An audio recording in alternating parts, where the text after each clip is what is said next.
I'm going to talk about disc brakes on road bikes. They suck. Do not buy a road bike with disc brakes.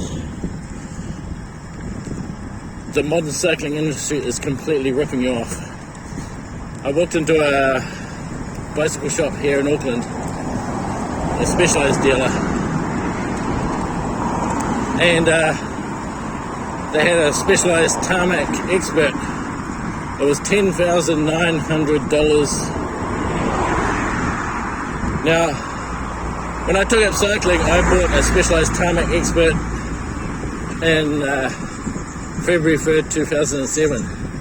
I'm here on my e-bike, if you're wondering. Checking out the motor, commuting to work. So, I bought that. It was X-Demo. It was a 2006 model. Awesome bike. Better than ones today. And it was $4,000 for a nice car.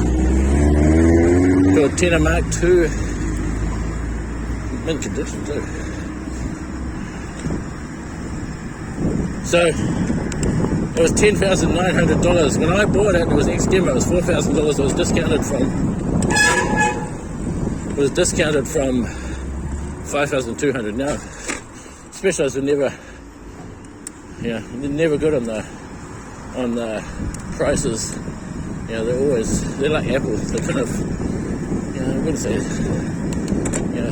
giant or better. Now, why disc brakes suck? Okay, well, let's get to first of all the price. The price inflation is. I worked out the inflation. The price of the 2006 model was $5,200. Now that was kind of a rip-off, to be honest. In today's money, that was. I worked it out with an inflation calculator at $8,232. So you must say, oh, it's got DI too.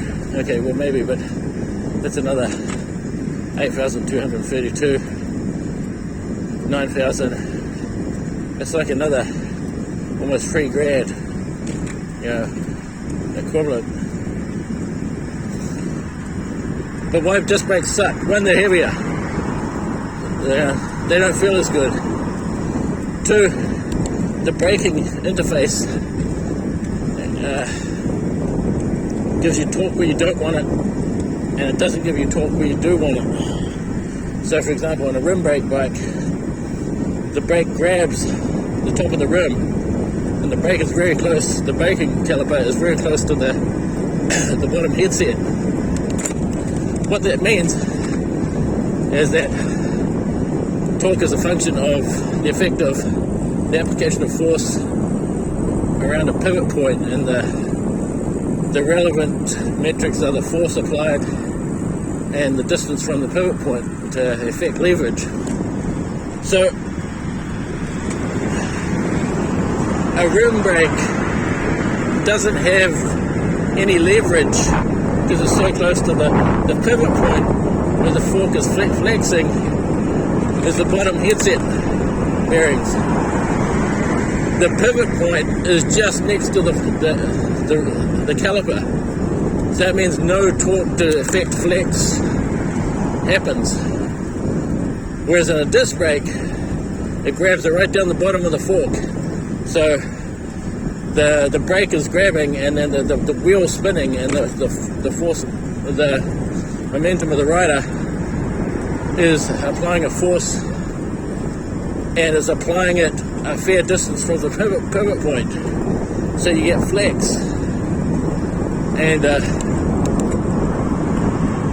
flex means that you either have to have a heavier level of flexi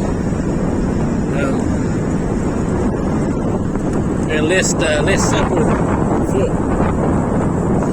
But not only that, it doesn't apply torque where you want it. Now look, nice limber. My 5-year-old son loves Lambos. But so as it's grabbing it,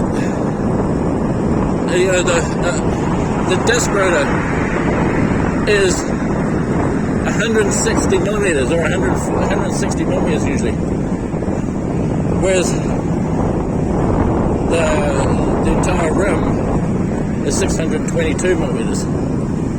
So what happens is you want that leverage, that grabbing leverage, so you get the torque where you want it, which is on the grabbing of the wheel, but you get torque where you want it on a rim brake, but you don't get torque where you don't want it, which is on the effect of the counteracting torque of the force of the wheel grabbing the, you could say the wheel's grabbing the brake and pulling the fork forward.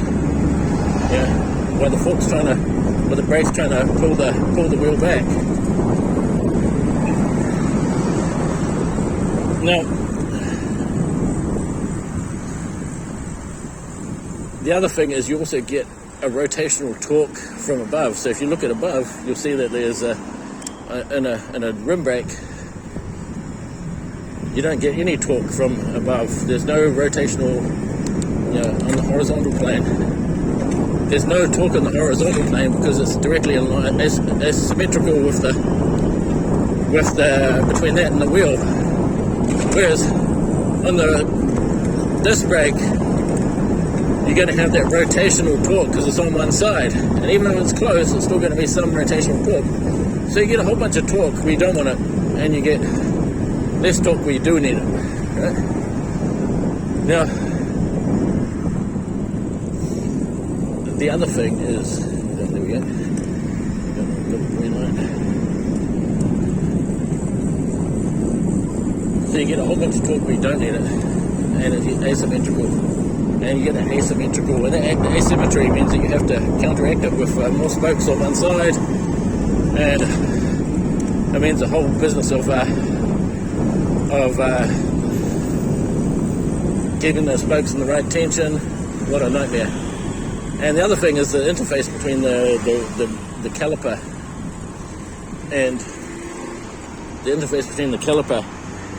and the actual tire contact patch is less direct. You think about it, right? A rim brake caliper grabs the wheel, grabs the rim slows down, and the tire is on the rim. That's it. It's a direct line, a direct symmetrical line, and it's a direct symmetrical line down to the bottom, and that's it. Whereas with a disc brake, it grabs the disc rotor, it then grabs the disc rotor, which then grabs the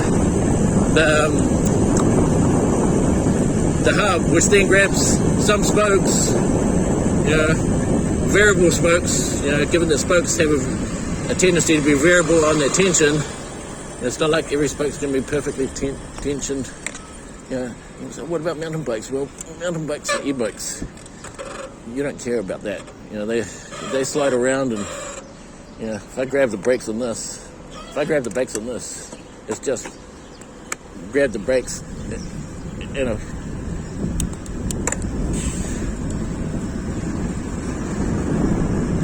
So the disc is,